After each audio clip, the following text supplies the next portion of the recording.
பிரம்மாண்டம், அதிசயம், மர்மம் போன்ற வார்த்தைகளை கேட்டால் முதலில் நமக்கு ஞாபகம் வருவது எகிப்தில் இருக்கும் பிரமிட்டுகளும் அதில் இருக்கும் மம்மிகளும் தான்.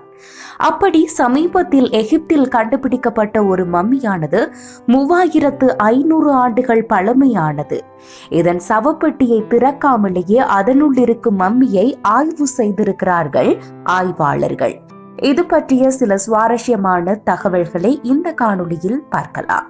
பல ஆயிரம் ஆண்டுகளுக்கு முன் எகிப்தை ஆண்ட பாரோ மன்னர்களை இறந்த பிறகு பதப்படுத்தி வைப்பதற்காக இந்த பிரமிட்டுகள் உருவாக்கப்பட்டன என நம்பப்படுகிறது. இப்படி இறந்த மன்னர்களின் உடல் பாகங்களை தனித்தனியாக பிரித்தும் அவர்களின் உடல் மீது பல்வேறு திரவியங்கள் தடவப்பட்டும் அவர்களின் உடல்கள் முழுவதும் துணியால் சுற்றப்பட்டும் ஒரு மரப்பெட்டியில் மூடி வைக்கப்பட்டிருக்கும். இப்படி செய்யும் முறையை தான் மம்மிபிகேஷன் என்கிறார்கள்.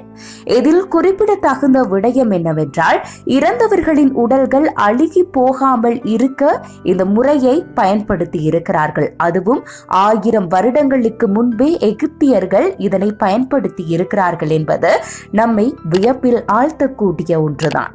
இப்படி அறிவியலில் சிறந்து விளங்கிய பண்டைய கால எகிப்தியர்களை நாம் அறிந்து கொள்ள நமக்கு இருக்கும் ஒரே ஒரு வாய்ப்பு இந்த பதப்படுத்தப்பட்ட மம்மிகள் தான்.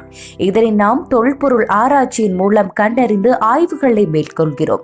இப்படி பல 1000 வருடங்களுக்கு முன் இருக்கும் இந்த மம்மிகளை ஆராய்ச்சி செய்யும் பொழுது அதன் பெட்டிகளை பிரிக்கும் பொழுது அவை சிதலமடைந்திருக்கின்றன. அதனால் ஆராய்ச்சிகள் செய்ய கடினமாக இருக்கிறது. இப்படி பல்வேறு மம்மிகள் பூமியில் இருந்து எடுக்கப்பட்டாலும் அவை இன்றளவும் திறக்கப்படாமலே இருக்கிறது. ஏனெனில் அவை சிதலமடைய கூடாது என்ற காரணத்திற்காக 1881ஆம் ஆண்டு கண்டெடுக்கப்பட்ட ஒரு மன்னரின் உடல் பகுதியை தற்போது டிஜிட்டல் தொழில்நுட்பம் மூலம் ஆய்வு செய்து சாதனை படைத்திருக்கிறார்கள். இப்படி எடுக்கப்பட்ட மம்மியை 3D முறையில் ஸ்கேன் செய்யப்பட்டு உள்ளே இருக்கும் மன்னரின் உடல் பற்றிய தகவல்கள் பெட்டியை திறக்காமலேயே ஆய்வு செய்யப்பட்டிருக்கிறது. பெட்டிக்குள் இருக்கும் மன்னரின் வயது 35 இருக்கலாம் என ஆய்வாளர்களால் கணிக்கப்பட்டுள்ளது.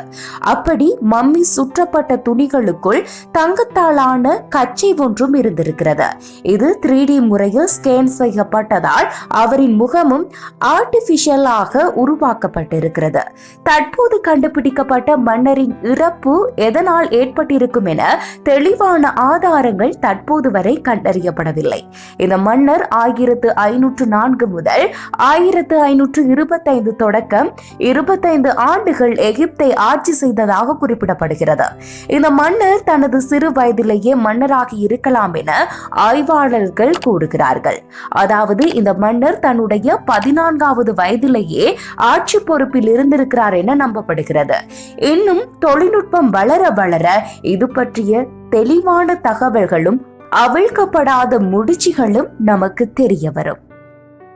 சரி, ஓகே, இந்த காணொலி உங்க எல்லோருக்குமே பிடிச்சிருக்கும் அப்படின்னு சொல்லி நம்புறேன். மறக்காம எங்க மிரர் ஆஃப் வேர்ல்டு சேனலை சப்ஸ்கிரைப் பண்ணுங்க. எங்க வீடியோவை உடனுக்குடனே பார்க்க பெல் பட்டனை கிளிக் பண்ணுங்க.